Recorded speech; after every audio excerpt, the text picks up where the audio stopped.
बर्फ के पानी ये हिला भाला नजरिया से मरले लहरता नहीं लहंगा कमरिया पट परे जैसे मोरा करिया गोर देह प ब्लाउज को ಭೋಜ್ಪುರಿ ಸಿನಿಮಾ ರಂಗದಲ್ಲಿ ನಟಿಯರನ್ನ ಅಶ್ಲೀಲವಾಗಿ ತೋರಿಸೋದು, ಡಬಲ್ ಮೀನಿಂಗ್ಗಳಿಂದ ತುಂಬಿ ತುಳುಕುವ ಹಾಡುಗಳನ್ನು ಮತ್ತು ಡೈಲಾಗ್ಗಳನ್ನ ಸಿನಿಮಾಗಳಲ್ಲಿ ಸೇರಿಸೋದು ಕಾಮನ್ ಎಂಬಂತೆ ಆಗ್ಬಿಟ್ಟಿದೆ. ಭೋಜ್ಪುರಿ ಇಂಡಸ್ಟ್ರಿನೇ ಹೀಗೆ ಎನ್ನುವ ಕಳಂಕ ಕೂಡ ಈ ಚಿತ್ರರಂಗದ ಮೇಲಿದೆ. ಇದೀಗ ಇಂತಹದ್ದೇ ಪೊಲೀಸ್ ಸಿನಿಮಾಗಳನ್ನು ಮಾಡಿಕೊಂಡು ಹೀರೋ ಆಗಿ ಮಿಂಚುತ್ತಿದ್ದ ಭೋಜ್ಪುರಿ ನಟ ಪವನ್ ಸಿಂಗ್ ಸಾರ್ವಜನಿಕ ಕಾರ್ಯಕ್ರಮವೊಂದರಲ್ಲಿ ನಟಿ ಅಂಜಲಿ ರಾಘವ್ ಅವರ ಸೊಂಟವನ್ನು ಅನುಚಿತವಾಗಿ ಮುಟ್ಟಿರುವ ವಿಡಿಯೋ ಸಾಮಾಜಿಕ ಮಾಧ್ಯಮದಲ್ಲಿ ವೈರಲ್ ಆಗುತ್ತದೆ. ನಟನ ವಿರುದ್ಧ ತೀವ್ರ ಟೀಕೆ ವ್ಯಕ್ತವಾಗುತ್ತಿದೆ. ಸಯ್ಯಾ ಸೇವಾ ಕರೆ ಹಾಡಿನ ಪ್ರಚಾರ ಕಾರ್ಯಕ್ರಮದ ಸಂದರ್ಭದಲ್ಲಿ ಈ ಸಂಗತಿ ನಡೆದಿದ್ದು ವಿವಾದಕ್ಕೆ ಕಾರಣವಾಗಿದೆ. ಸಾಮಾನ್ಯವಾಗಿ ಸಾರ್ವಜನಿಕವಾಗಿದ್ದಾಗ ಉತ್ತಮ ರೀತಿಯಲ್ಲಿ ವರ್ತಿಸಬೇಕು. ವಿಶೇಷವಾಗಿ ಸೆಲೆಬ್ರಿಟಿಗಳಿಗೆ ಸಂಬಂಧಿಸಿದ ಪ್ರತಿಯೊಂದು ಸಣ್ಣ ವಿಷಯವೂ ಸಾಮಾಜಿಕ ಮಾಧ್ಯಮದಲ್ಲಿ ಸಾಕಷ್ಟು ಚರ್ಚೆಗೆ ಕಾರಣವಾಗುತ್ತದೆ. ಅದರಂತೆ ಪವನ್ ಸಿಂಗ್ ಎಂಬ ನಟ ಅಸಭ್ಯವಾಗಿ ವರ್ತಿಸಿ ಇದೀಗ ಜನರ ಆಕ್ರೋಶಕ್ಕೆ ಗುರಿಯಾಗಿದ್ದಾರೆ.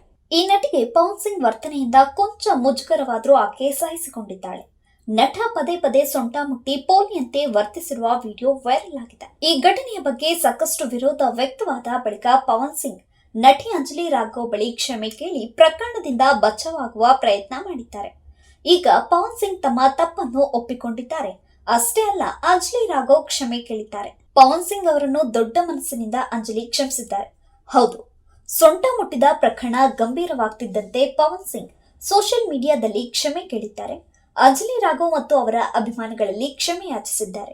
ಉದ್ದೇಶಪೂರ್ವಕವಾಗಿ ನಡೆದಿಲ್ಲ, ಹಾಡಿನ ಶೂಟಿಂಗ್ ಸಮಯದಲ್ಲಿ ಮಾಡಿದ ತಪ್ಪು ಅಂತ ಪವನ್ ಸಿಂಗ್ ಹೇಳಿದ್ದಾರೆ. ಯಾರನ್ನೂ ನೋಯಿಸುವುದು ನನ್ನ ಉದ್ದೇಶ ಆಗಿರಲಿಲ್ಲ. ಪ್ರತಿಯೊಬ್ಬ ಮಹಿಳಾ ಕಲಾವಿದೆಯನ್ನು ಗೌರವಿಸುತ್ತೇನೆ ಎಂದಿದ್ದಾರೆ. ಪವನ್ ಸಿಂಗ್ ತಮ್ಮ ಪೋಸ್ಟ್ ನಲ್ಲಿ ಅಂಜಲಿ ರಾಘವ್ ಉತ್ತಮ ಕಲಾವಿದೆ ಎಂದಿದ್ದಾರೆ. ಆದ್ರೆ ಪವನ್ ಸಿಂಗ್ ರನ್ನ ಕ್ಷಮಿಸಿದ್ರೂ ಕೂಡ ನಟಿ ಅಂಜಲಿ ನಿರ್ಧಾರ ಮಾತ್ರ ಬದಲಾಗಿಲ್ಲ. ಪವನ್ ಸಿಂಗ್ ಉತ್ತಮ ಕಲಾವಿದ ಎಂದು ಅಂಜಲಿ ರಾಘವ್ ಹೇಳಿದ್ದಾರೆ. ನಾನು ಎಲ್ಲವನ್ನೂ ನಗ್ತಾ ಸ್ವೀಕರಿಸಿದ್ದೇನೆ ಅಂದ್ಕೊಂಡಿದ್ರೆ ತಪ್ಪು. ಸಾರ್ವಜನಿಕ ಪ್ರದೇಶದಲ್ಲಿ ಒಪ್ಪಿಗೆ ಇಲ್ಲದೆ ಮುಟ್ಟೋದು ತಪ್ಪು. ನಾನು ಇನ್ಮುಂದೆ ಭೋಜ್ಪುರಿ ಇಂಡಸ್ಟ್ರಿಯಲ್ಲಿ ಕೆಲಸ ಮಾಡೋದಿಲ್ಲ ಅಂತ ಅಂಜಲಿ ರಾಘವ್ ಬರೆದಿದ್ದಾರೆ. ಮುಂದೆ ಈ ವಿವಾದ ಯಾವ ಸ್ವರೂಪ ಪಡೆಯುತ್ತೋ ಕಾದ್ ನೋಡ್ಬೇಕಿದೆ. ಭೋಜ್ಪುರಿ ಚಿತ್ರಗಳ ಮುಖ್ಯ ಪ್ರೇಕ್ಷಕರು ಗ್ರಾಮೀಣ ಪ್ರದೇಶದವರು. ಹಾಗಾಗಿ ಅಲ್ಲಿ ಮಸಾಲಾ, ಡ್ಯಾನ್ಸ್ ಸಾಂಗ್, ಡ್ರಾಮಾ, ಹಾಸ್ಯ ಇವೆಲ್ಲ ಸೇರಿರುವ ಸಿನಿಮಾಗಳಿಗೆ ಬೇಡಿಕೆ ಜಾಸ್ತಿ. ಹೀಗಾಗಿ ನೆಚ್ಚಿನ ನಿರ್ದೇಶಕರು ಪ್ರೇಕ್ಷಕರ ಗಮನ ಸೆಳೆಯಲು ಅಶ್ಲೀಲ ಮತ್ತು ಅಸಭ್ಯ ಸಂಭಾಷಣೆ, ಸನ್ನಿವೇಶಗಳನ್ನ ಸಿನಿಮಾಗಳಲ್ಲಿ ಸೇರಿಸುತ್ತಾರೆ ಮತ್ತು ಪ್ರೇಕ್ಷಕರಿಗೆ ಇಂತಹ ಸಿನಿಮಾಗಳೇ ಇಷ್ಟ ಅನ್ನೋ ನೆಪವನ್ನ ಹೇಳುತ್ತಾರೆ. ಅಲ್ಲದೆ ಹೆಚ್ಚಿನ ಭೋಜ್ಪುರಿ ಸಿನಿಮಾಗಳು ಕಡಿಮೆ ಬಜೆಟ್ ನಲ್ಲಿ ಬರುತ್ತವೆ. ದೊಡ್ಡ ಹೀರೋ ಹೀರೋಯಿನ್, ಹೈಟೆಕ್ ತಂತ್ರಜ್ಞಾನಕ್ಕಿಂತ ಐಟಮ್ ಹಾಡು ಮತ್ತು ಅಶ್ಲೀಲ ಡ್ಯಾನ್ಸ್ ಮೂಲಕ ಪ್ರೇಕ್ಷಕರನ್ನ ಸೆಳೆಯಲು ಯತ್ನಿಸುತ್ತಾರೆ. ಇದರಲ್ಲಿ ಅಶ್ಲೀಲತೆ ಹೆಚ್ಚು ಬಳಸಲಾಗುತ್ತದೆ. ಹಾಡುಗಳಲ್ಲಿ ಡಬಲ್ ಮೀನಿಂಗ್ ಪದಗಳು, ಅತಿಯಾದ ನೃತ್ಯ ಶೈಲಿ ಹೆಚ್ಚಾಗಿರುತ್ತದೆ. ಮುಖ್ಯವಾದ ವಿಷಯ ಏನಂದ್ರೆ, ಹಾಲಿವುಡ್ ಅಥವಾ ಬಾಲಿವುಡ್ ಸಿನಿಮಾಗಳಿಗಿಂತ ಭೋಜ್ಪುರಿ ಚಿತ್ರರಂಗದಲ್ಲಿ ಸೆನ್ಸಾರ್ ಕಂಟ್ರೋಲ್ ಸಡಿಲವಾಗಿರುವುದರಿಂದ ಇಂತಹ ಸಿನಿಮಾಗಳು ಸುಲಭವಾಗಿ ಬಿಡುಗಡೆಯಾಗುತ್ತವೆ.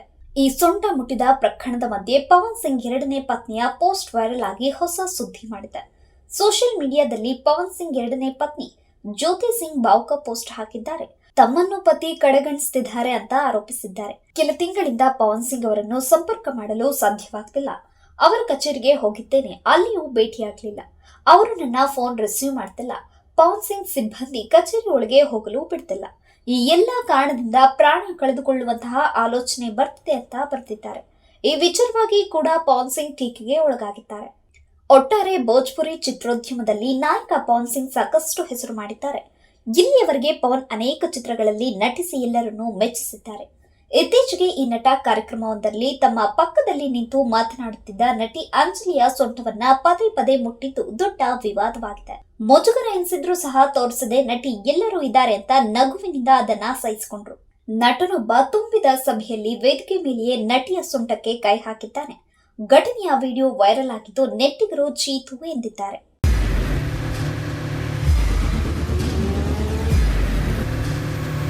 ಪ್ರಜಾಮಾರ್ಗ ನ್ಯೂಸ್, ಇದು ಜನಸಾಮಾನ್ಯರ ಧ್ವನಿ. ನಮಸ್ಕಾರ. ನೀವು ನೋಡ್ತಾ ಇದ್ದೀರಾ ಪ್ರಜಾಮಾರ್ಗ ನ್ಯೂಸ್. ರಾಷ್ಟ್ರದ, ರಾಜ್ಯದ, ರಾಜಕೀಯದ ಬಗ್ಗೆ ಹೆಚ್ಚಿನ ಸಿನಿಮಾ ಅಪ್ಡೇಟ್ಗಳಿಗಾಗಿ ಫಸ್ಟ್ ಲೈಕ್ ಮಾಡಿ, ಸಬ್ಸ್ಕ್ರೈಬ್ ಆಗಿ, ಹಾಗೆ ಫಾಲೋ ಕೂಡ ಮಾಡಬೇಕು.